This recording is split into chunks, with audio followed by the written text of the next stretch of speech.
so excited to have both Cheri and Larry, the dynamic husband-wife duo, here to talk about home ownership and how it can benefit employees, which is a pretty cool thing. We actually met at an HR event earlier this year, and I was just so intrigued by what they are building, and that it's this new thing that's really on everyone's minds. So home ownership is a key piece of a lot of people's goals. So really excited to talk about this.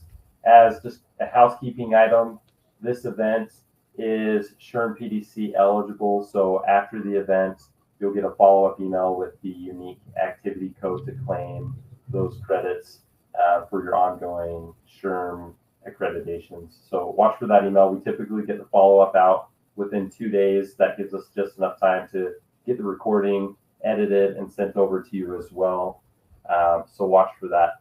So with that in mind, I'm honored to introduce Larry and Cheri. I'm going to read their bios so you've got just a little bit of background info for them, and then we'll turn the time over to Larry and Cheri.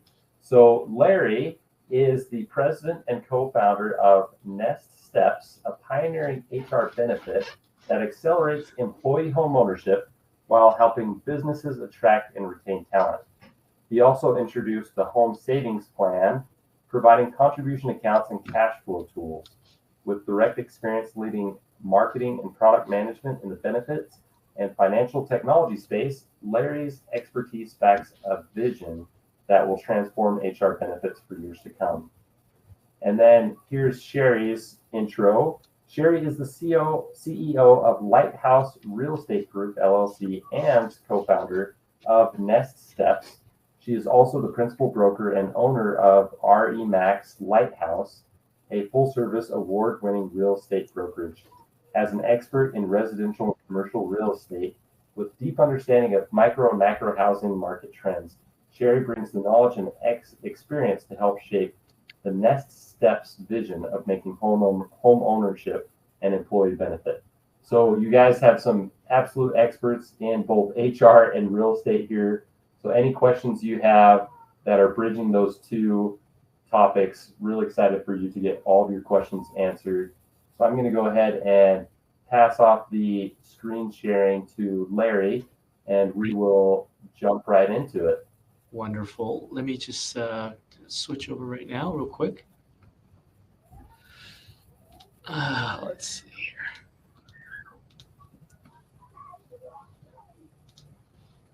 here. There you go. Takes a second here, you guys. Sorry about that. Totally good. All right. Can you guys see my screen? It says unlocking employee homeownership. Yep. Wonderful. Matt, thank you so much for the introduction. I really appreciate it. It's a pleasure to be here with you and to be able to have the opportunity to address this audience and to share some valuable insights on this very, very topic. Right. So just to get things started, you guys, I just wanted to share a quick story with you. So I'm thinking about 3-4 weeks ago, I met with an HR director of an organization that had about 7,000 employees. We got on this topic about turnover rates and job satisfaction. And what she told me was that she had a large population of employees that had a turnover rate over 100%. Over 100%. Apparently, they would hire someone, and that person would quit before the end of the year, and many of the rehires would then quit shortly after as well. Now, this is a real-life example, but admittedly, it's certainly an extreme case. But having said that, while there are some businesses that have great retention rates, it's really hard to find many that are happy with the number of turnovers that they actually experience every year. Either way, regardless of what your turnover rate might be, what I want to do is have you imagine for a second, just imagine being able to cut the rate in half, cut that turnover rate in half. Imagine the significant impact that you could have on your teams, on your company, and the business itself. It sounds amazing, right? It sounds absolutely amazing to be able to cut your turnover rates in half. The good news is that achieving such success isn't fantasy. In fact, it's not only possible, it actually happened. So let's go way back for a moment to the 1990s, okay? So in the 1990s, Fannie Mae started offering their employees a one-time grant of up to $10,000 toward the down payment or closing cost of a home, specifically for eligible employees. Now, I want to emphasize it's up to $10,000. So not all grants were actually that much. Some were actually quite a bit smaller. That said, over time, what they were able to do was be able to help 2,200 employees achieve home ownership. And they cut their turnover rate from approximately 20% down to single digits. That's a massive drop of about 50%. And based on the workforce size during that period, it's likely that they saved millions and millions of dollars. By itself, yes, that could be an anomaly. Absolutely. But let's take a look at another example, and this time a health system in Wisconsin. So Aurora Health offered down payment closing cost assistance as a 0% forgivable loan, and their typical loan size was about $3,000. And between 2004 and 2007, that turnover rate for employees who participated in the program was between 50 to 65% lower than those who did not participate. That's a huge difference.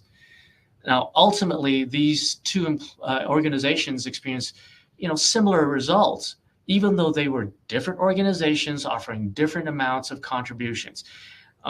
If you could drive similar change in your organization, or even a fraction of what these guys were able to do, you would have a tremendous impact on your organization, a tremendous amount of savings. And so let me just quantify that for you. So some of you, if you're familiar with estimates on rehiring costs, some of you are probably used to hearing cost of rehiring averages around $9,000 per employee. The problem there is it only covers the hard costs, such as job postings, right, recruiter time, basic onboarding, and the reality is the real cost of losing an employee is actually quite a bit higher. And as you may be aware, Society for Human Resource Management, SHRM, ran its own study. I think it's last year, and they estimated the true cost, which includes hard costs and soft costs. It ranges from 50 to 150% of the employee's salary. So in other words, if you had an employee that makes $60,000 a year, the cost to replace that individual is between $30,000 and $90,000. And they're taking into consideration loss of productivity and loss of engagement, training, managers' time, and so forth. However, even that falls way short because it doesn't fully capture opportunity costs that's been lost, right? Or loss of institutional knowledge, or the impact on team morale and momentum. And anyone who has had to backfill a key role knows that the real cost isn't just in dollars. It's also the stress, the disruption, and the slowdown across the entire operations. So being able to cut turnovers can absolutely translate into huge benefits. Now, when you consider these numbers, we have to ask ourselves how and why does homeownership as a benefit actually have such significant impact? So to answer that, let me just start with a bit of a personal story, a personal experience. So years ago, we were renting in the Huntington Beach, California area. And I'm not sure if you guys are familiar with it, but if you are, you know that this is a beautiful place that commands high prices. So at one point, some friends of ours told us that there was an opportunity to purchase a condo for about roughly $150,000. They went ahead. But for us, we had a bit of a hesitation because we really didn't know what to do, how to get started. We weren't even sure whether we were going to stay in California. And ultimately, we did, in fact, walk away from the opportunity. Also, by the way, sure enough, about 2.5 years later, we moved away. However, you guys, had we rooted ourselves in a community, we might have stayed a few more years or maybe even longer. Now, because we passed on this incredible opportunity, you can only imagine what what we missed out on. And at the end of the day, we missed out on approximately $800,000 of equity appreciation. $800,000. That's money that could have had a huge impact on our financial wellness, because in part, we would have eliminated rent, which is the single greatest drain on individual wealth. So fast forward to today, we can now see the power of home ownership. And guess what? We are not the only ones who understand and appreciates this. So let me show you some real quick sets of data here. So these insights come from a couple of different surveys and studies, okay? First one, 35% of respondents receiving housing benefits say it helps strengthen their loyalty to their employer. And the numbers keep going up. 41% would actually leave their employer to work for someone else who offers housing benefits. And then 75% of respondents receiving housing benefits reported job satisfaction, as opposed to only 60% for those not receiving such benefits. Those are huge gaps. And so these are just a few insights that point to the changing workforce attitudes and what we perceive as value in terms of employee benefit. So you guys are probably familiar with the typical offerings, right, in terms of benefits. That include health insurance, HSAs, 401ks. These benefits continue to drive value for employees. But one could argue that many employees expect to see these benefits because it's been widely offered for years now, sort of like table stakes. And yet a 2025 Northwestern Mutual study revealed that more than half, so it's 51% of Americans, said it's somewhat or very likely that they'll outlive their savings. At the end of the day, you guys, the data is telling a very, very simple story. Today's workforce values those health insurance and the 401ks, but they fear it's simply not enough to secure their future. And in the meantime, they know the key to achieving financial wellness is, at least in large part, through home ownership. Now, there are multiple reasons for this, but what I want to do is highlight a couple of them that play a huge part. First of all, on average, the lifetime cost of healthcare is $414,000. I mean, guys, I worked at Health Equity. I know the messaging that we push out there, but we're not the only ones who used to talk about healthcare being your greatest expense that you'll have throughout your lifetime. It's a lot of money, $414,000. But the lifetime cost of housing is more than double that. It's nearly $1 million. And it's particularly rough on renters because you get none of that money in return. No equity, no tax write-offs, nothing. So that's a huge financial drain that only adds to financial stress, which studies have shown to have a direct impact on workplace productivity. In fact, a 2024 PwC study, it indicated that 3 in 10 respondents spend more than 3+ hours every single week dealing with personal financial matters at work. Oh, and by the way, for employers, that's a ton of lost productivity, which translates to real dollars lost. Okay, so that's the first reason why home ownership is a potent benefit. The second reason is perhaps a little bit more abstract. So I'm not sure if you're familiar with this. This is the Maslow's hierarchy of needs. It's a simple model that was created by Abraham Maslow to explain how human motivation starts with basic needs like safety and security and builds towards higher goals like fulfillment. Now, you can see on the left side of the diagram, I've added the explanation of what each level represents, okay? And then on the right side, there's a description of how home ownership applies. And remarkably, home ownership maps across the entire spectrum. It's not simply what we all need, it's what most of us want. So the point is, the data shows that the demand for home ownership is there, and the reasons are both tangible and intangible. The problem is that many people don't actually know how to get there. They don't know how to get to the point of actually owning a home. And that's always been a challenge, right, for home buyers.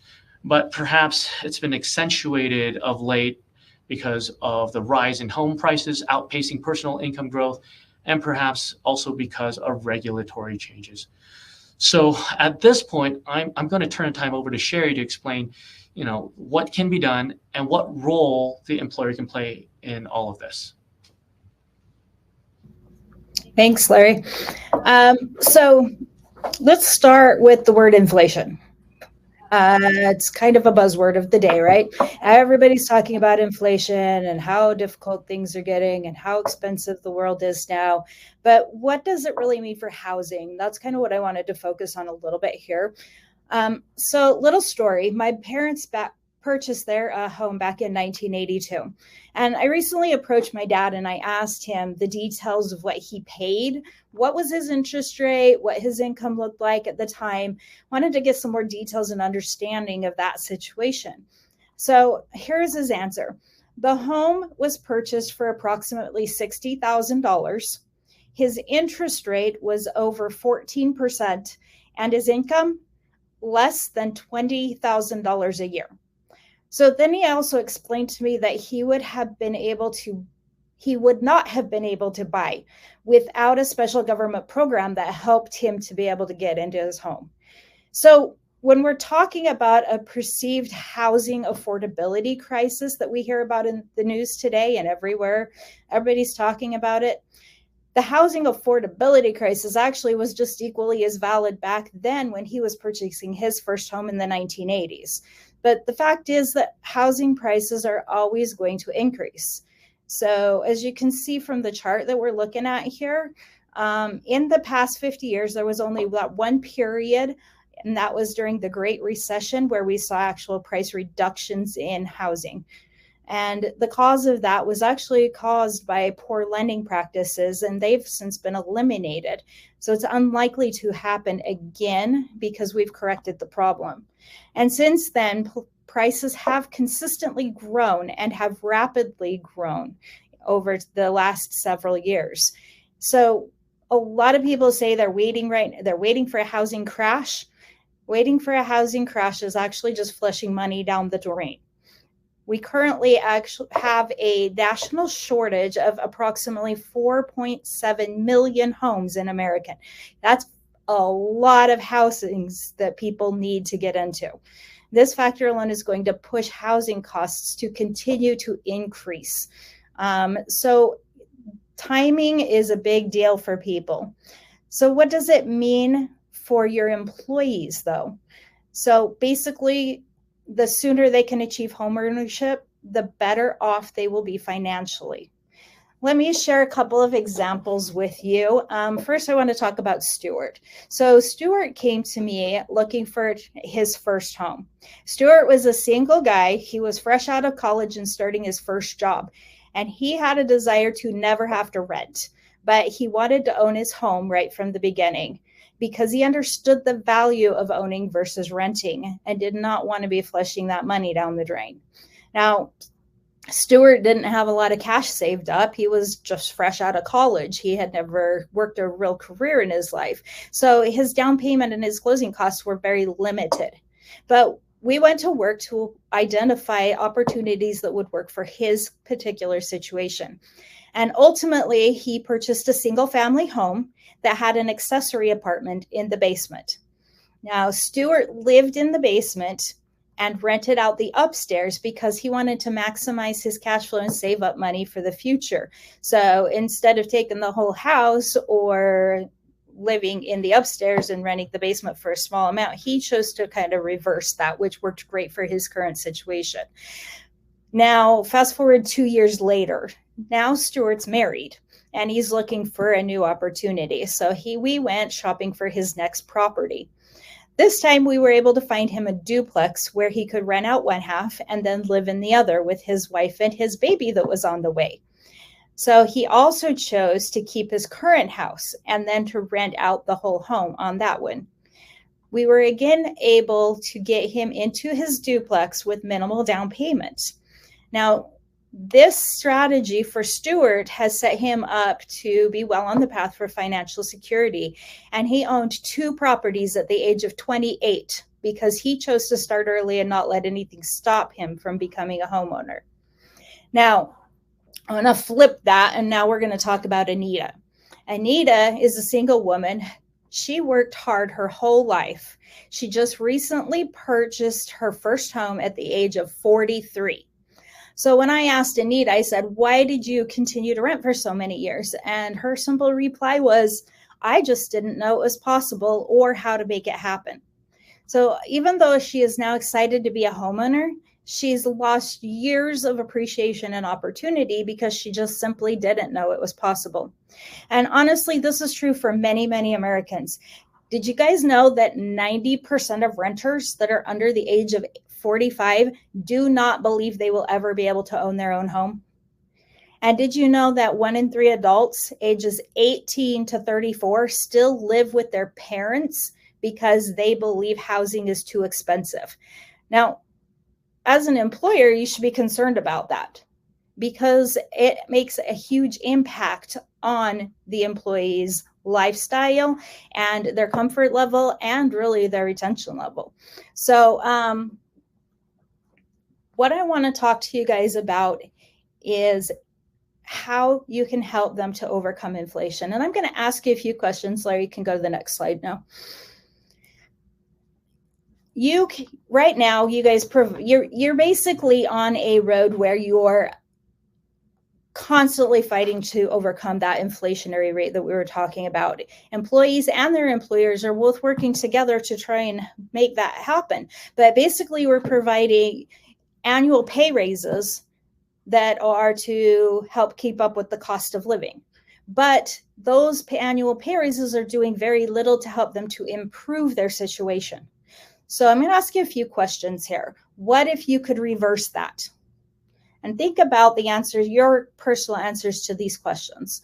What if instead of just keeping up, you could empower your employees by locking in their most expensive monthly expense so that it will not increase every year?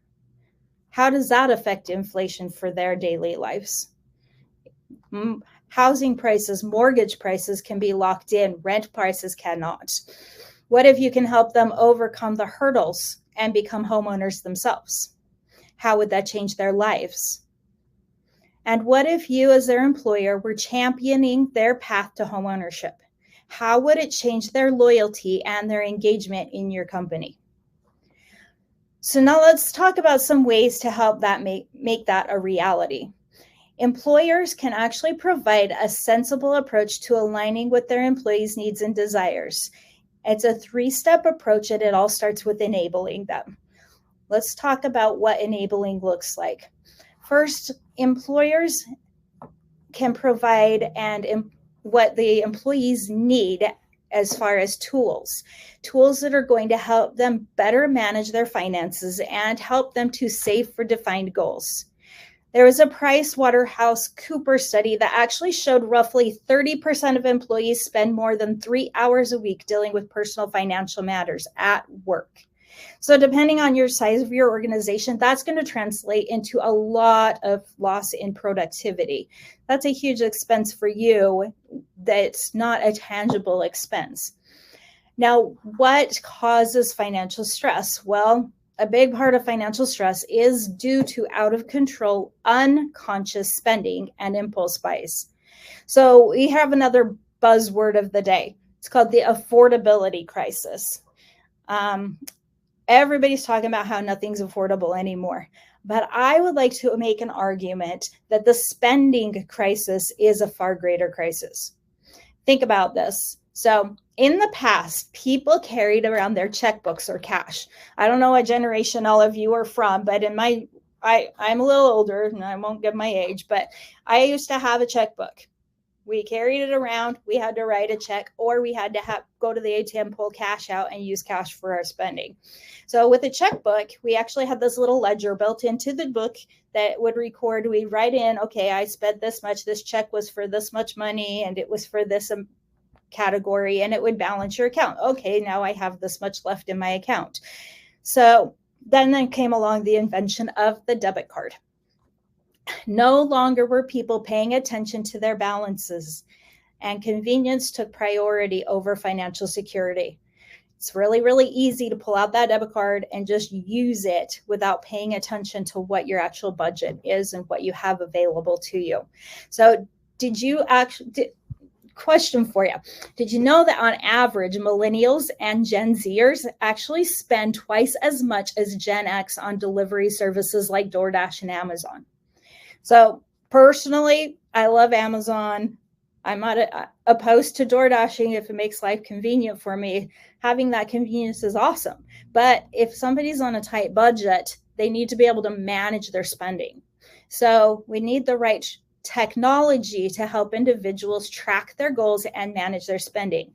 But it's also equally important to make it easy for them and to automate those changing habits. So providing something for them that will help them in that aspect is going to help move that needle. But in addition to that, they also need support.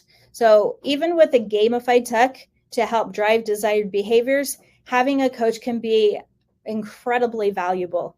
Think about it as like, let's say you've set a goal to get fit. You have your plan, you have your wearable health tech, your Apple Watch, Fitbit, whatever that might be, and maybe you have a gym membership too.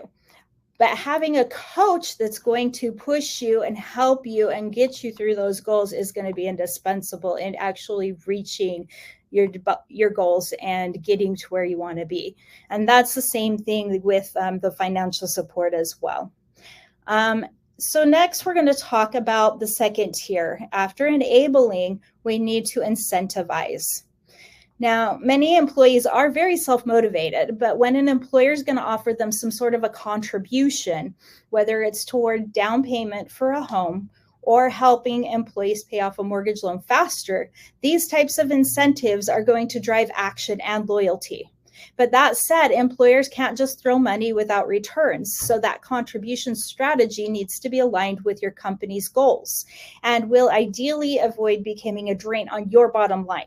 So to determine what that looks like, you need to assess the potential returns. And part of that assessment, you'll want to identify statistic things like your employee populations, respective turnover rates, your engagement levels, your roles, the rehiring costs, and so forth. You need to look at what all of that looks like to be able to create a incentive plan that's going to make sense. And in certain areas of your assessment where there may be data gaps, you also have to consider industry data. So there's different information out there that you can use to drive that information, to drive the understanding that you're looking for. But the point is, so the more data you have inputted, the better your output, and that'll help you build the right contribution strategy and align your goals to those of your employees. And the third part of your program needs to include education. So after you've provided tools, support, and incentives, we still need to educate employees, particularly around home ownership. Many new buyers are confused by rules, market conditions, how to get the best financing, what down payment programs they should leverage, and so forth. And that takes in-depth education. And this is not going to be like a one-time lunch and learn. There's going to be way too much information to retain in 1 hour. But if you create the right series of education classes and coaching from experts, aspiring homeowners will actually know what to do to get into a home and to avoid many of the financial pitfalls. And equally as important, if you're demonstrating a desire to help them achieve financial wellness, and based on the data we've shared earlier in this presentation, your employees will place value in this program and build a sense of loyalty to you. Perfect. Okay, so guys, so thus far, right, Cheri and I, we've only discussed the benefit in the form of purchasing a home, but housing can be a lot more diverse than that. For instance, we had one organization that we're working with. They want to provide housing benefits for all of their employees, especially for a body of their population that already own a home. So what we did was we collaborated with them to craft a contribution model that's specifically geared toward paying down the employee's mortgage on a quarterly basis. So the power in that model is that it actually multiplies its impact. And so here's what I mean. So take a look at this chart again and tell me what you think, okay? Or at least think about what I'm saying here, because the blue line represents a $500,000 mortgage loan that's paid over 30 years. That's pretty standard. And $500,000 is near the, I think it's near the medium price range of a home, at least in Utah. The orange line represents the same loan, but it has the steady contribution from their employer. So in this case, we factored in $3,000 a year. So it's about $750 every quarter that they would contribute. And as you can see, the employer helps the employee shave off 5 years off the mortgage loan. Okay, so the green line here represents the value that's been created through that contribution. And because, you know, the loan gets paid off sooner, the interest payments are slashed dramatically. And so the employer's lifetime contribution of $72,000 transforms into $200,000 in savings for the employee.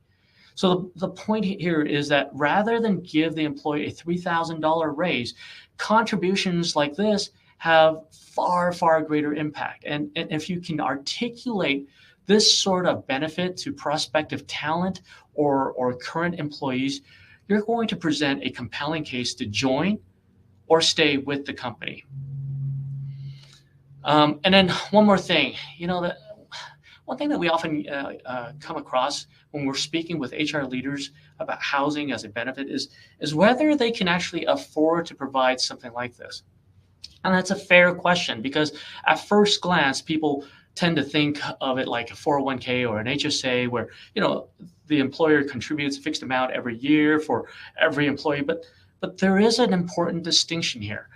For example, let's say your focus is on helping employees purchase a home, okay?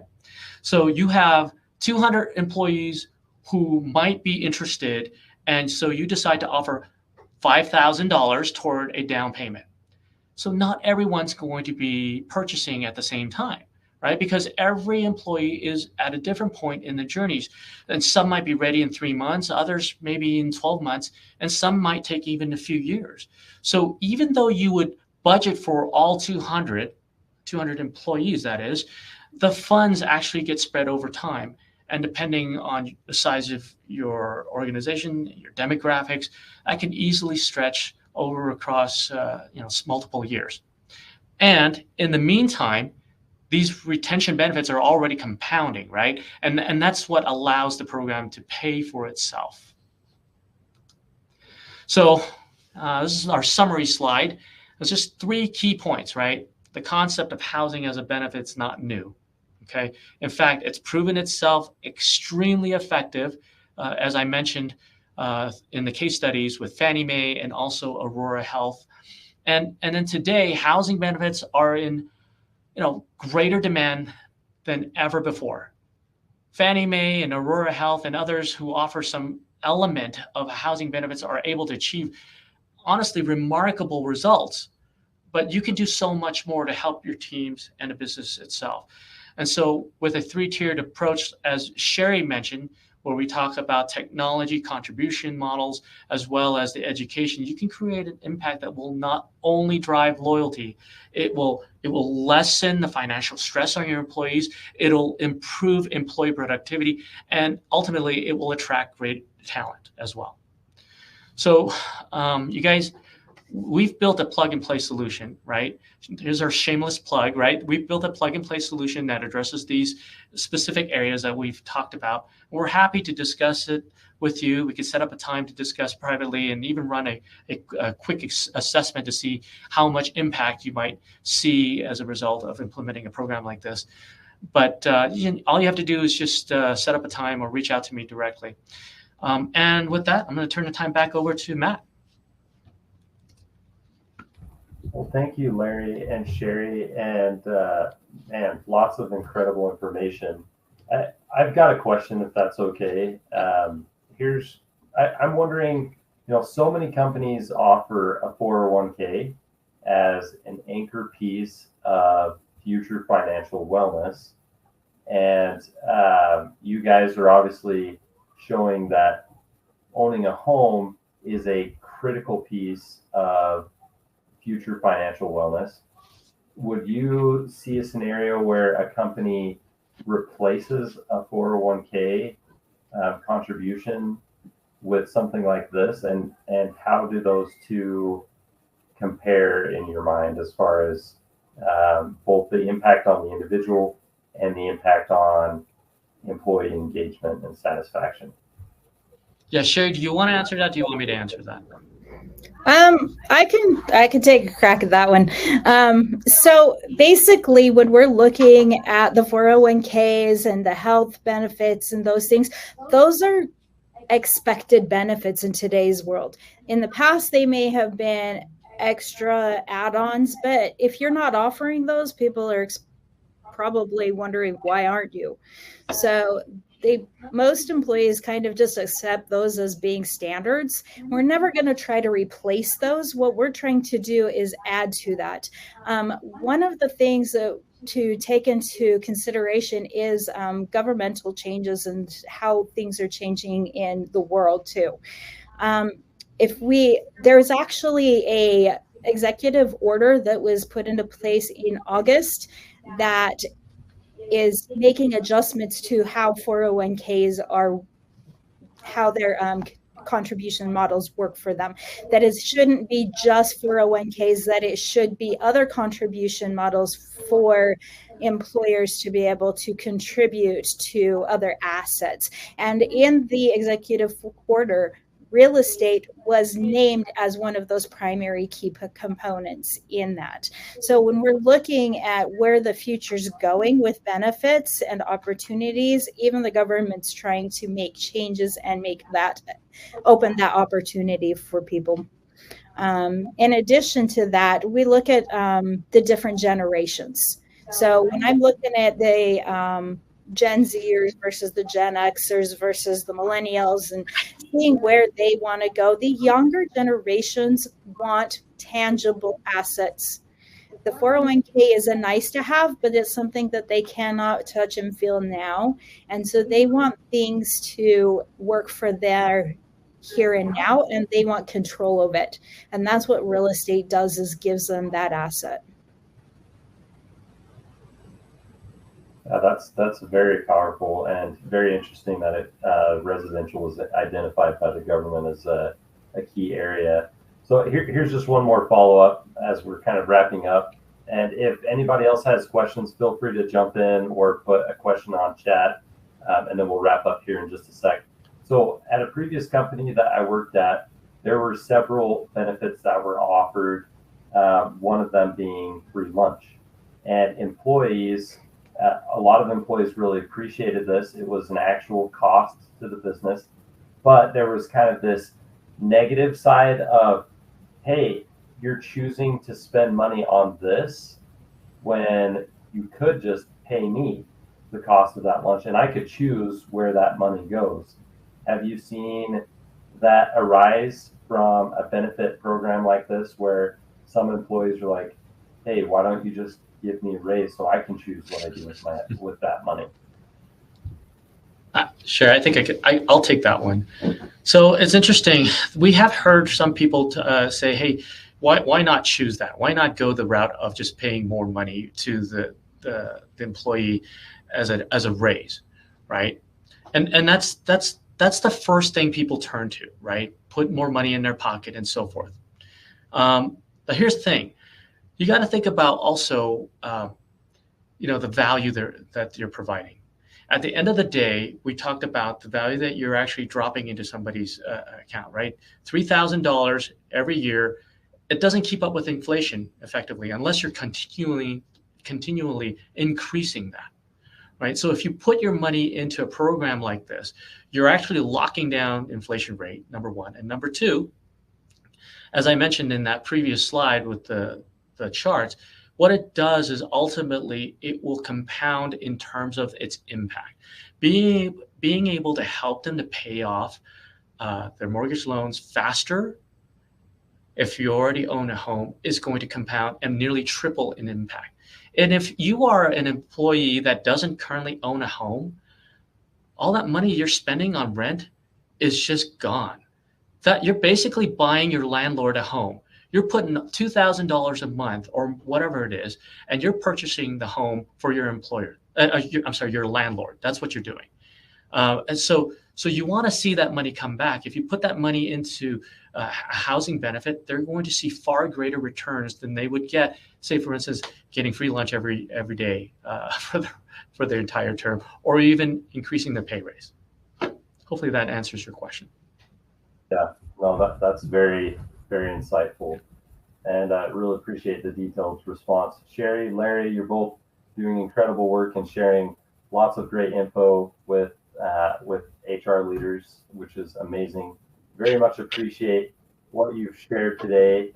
And as we wrap up, just want to thank everyone for watching live today and those who will be watching the recording. Thank you for tuning in and learning with us.